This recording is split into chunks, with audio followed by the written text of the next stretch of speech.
Сәлеметсіздер ме балалар? Бүгін біз сіздермен ауа райының метеорологиялық элементтері туралы қарастыратын боламыз. Біз сіздермен алдағы тақырыптарда ауа райы туралы қарастырдық. Есімізге түсірейікші, ауа райы дегеніміз не? Ауа райы дегеніміз белгілі бір жердегі, белгілі бір уақыттағы атмосфераның жай күйі. Ал бүгін біз сіздермен климат туралы қарастыратын боламыз. Климат дегеніміз не? Климат дегеніміз белгілі бір аймақтың көп жылдар бойғы атмосфералық жай күйін климат деп айтамыз екен. Климат балар грек тілінен аударған кезде грекше еңкіш деген мағынаны білдірген. Еңкіш, еңкею деген мағынаны білдіреді екен. Бұл күн сәулесінің ендіктер бойынша таралуына байланысты айтылған болу керек. Ал енді осы климатта, белгілі бір аймақтың климатын түзуші бірнеше географиялық факторлар бар. Яғни климаттың негізгі географиялық факторларына біз нені жатқыза аламыз? Әрине, географиялық ендік, теңіз деңгейінің биіктігі, құрлық бетінің жер бедері, мұхиттағы ағыстар, өсімдік жамылғысы, қар және мұз жамылғысы, сондай-ақ жер бетіндегі су мен құрлықтың орналасуын біз жалпы климаттың негізгі географиялық факторлары ретінде қарастырамыз екен. Климат түзуші бірнеше факторлар бар. Біз сіздермен Қазақстан елінің климаттың қалыптастырушы факторларды талдайық. Олай болатын болса, климат түзуші факторлар.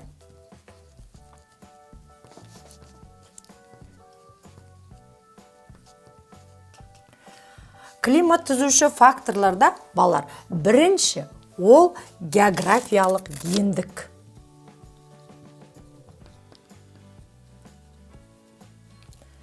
Географиялық ендік.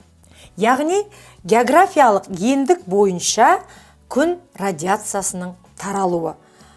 Күн радиациясы дегеніміз не? Ол күннен бөлінетін сәулелі қуат.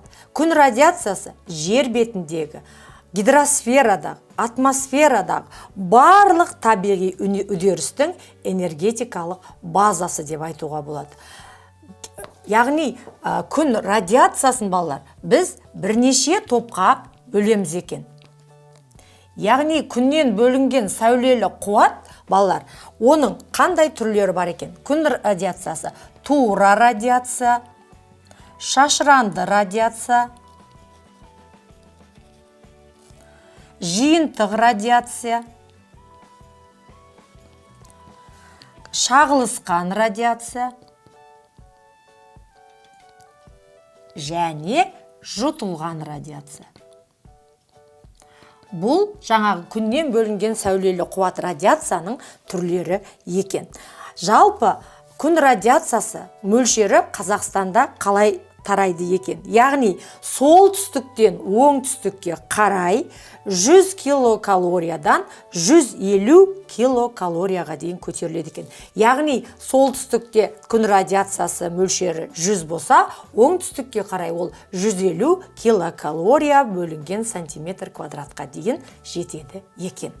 Жалпы жиынтық радиацияның шағылысуына және жылу тиімділігіне жіберген шығын арасындағы айырмашылықты балар радиациялық баланс деп атаймыз. Ал радиациялық баланс дегеніміз атмосфераның жауын-шашынмен бірігіп, ландшафттың геоботаникалық ерекшелігін қалыптастырады екен. Бұл радиациялық баланс солтүстікте теріс көрсеткішке ие болады екен 3,5-4,5 айға дейін. Немесе қаңтар-наурыз айының аралығында. Ал оңтүстікте оның ұзақтығы 1 немесе 2 айға дейін жетеді екен. Бұл яғни бірінші климат түзуші фактор болды. Екінші климат қалыптастырушы фактор ол жердің төсеніш беті.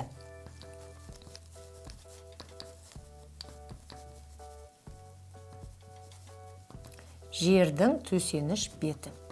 Жердің төсеніш бетін біз екіге бөліп қарастырайық. Ол жер бедері,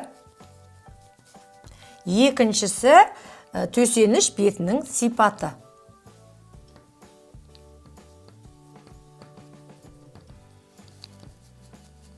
Төсеніш бетінің сипаты. Жер бедері. Жалпы жер бедерінің екі формасы бар, жазықтар және таулар. Яғни, егер климатта болса, балалар, биіктеген сайын, мысалы, температура мен қысым не істейді? Төмен дейді. Міне, жер бедеріне байланысты, жер бедері неге климат қалыптастырушы фактор екен, осыдан айқындауға болады. Ал жер бетінің төсеніш беті өсімдік жамылғысы, топырақ жамылғысы, немесе қар мен мұз жамылғысы. Егер қар мен мұз жамылғысы болса, жаңа күннен түскен сәулелі қуат оны кері шағылыстырады, сонымен жердің төсеніш беті климат қалыптастырушы негізгі фактор болып табылады екен. Жалпы, құрлық пен судың таралуына байланысты біз климатты екіге бөлеміз екен. Құрлық пен судыңға байланысты балалар. Яғни, теңіздік климат және континенттік климат. Континенттік климат. Бұл екі климаттың бір-бірінен айырмашылығы үлкен. Сонымен теңіздік климатқа ассоциация айтайық.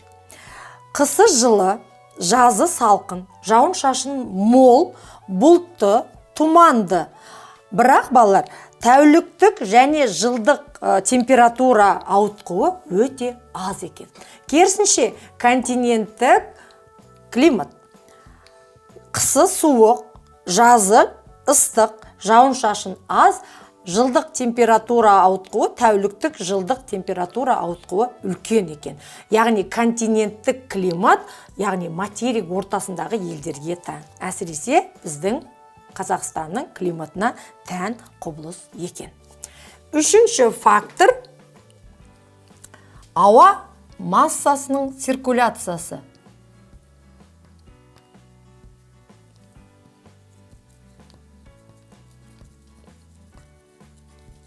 Ауа массасының циркуляциясына не жатқызуға болады? Ауа массаларының типтерін, циклон, антициклон, басым желдер, ауа ағындары, осының барлығы ауа массасының циркуляциясы деп аталады.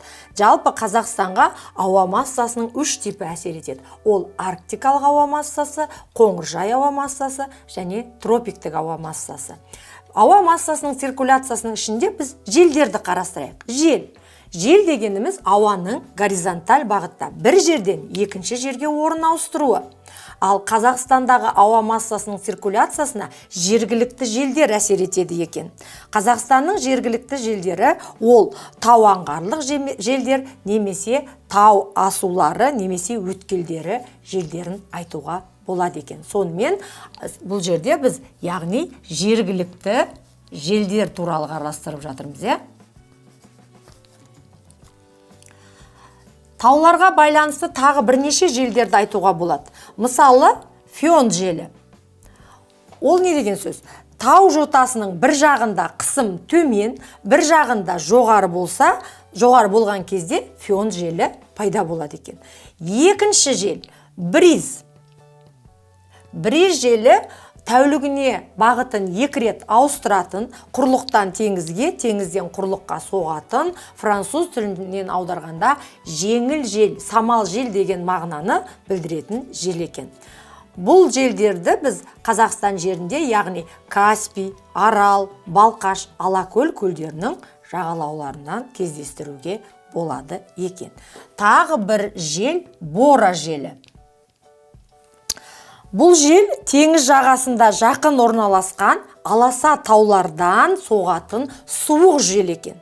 Яғни бұл жерде де таудың қатысы болып тұр, теңіз жағалауында жатқан таулардан. Яғни бұл жел суық кезде соғады екен. Осы Бора желінің, яғни күзде солтүстік батыстан соғатын Сарма деген желді, ол Байкал маңында соғатын болса, тура сол жел Францияда балалар Мистраль деп аталады екен. Менің айтып жатқаным балалар жергілікті желдер. Жергілікті желдерден басқа тұрақты желдер де бар, оларды біз муссон, пассат, батыс желдері екенін білеміз. Ауа массасының циркуляциясында циклон, антициклон, немесе ауа массаларының типтерінде айтуға болады. Бірақ біз бүгін сіздермен жергілікті желдер туралы қарастырдық.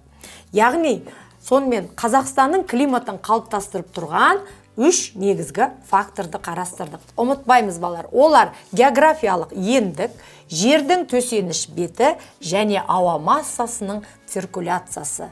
Тағы есімізге саламыз, климат дегеніміз белгілі бір аймақтың, белгілі көп жылдар бойғы ауа райының жай-күйі климат екен. Ал мына айтылғандардың барлығы климат қалыптастырушы факторлар. Сіздерге бүгінгі тақырып түсінікті деп ойлаймын. Келесі кездескенше сау болыңыздар.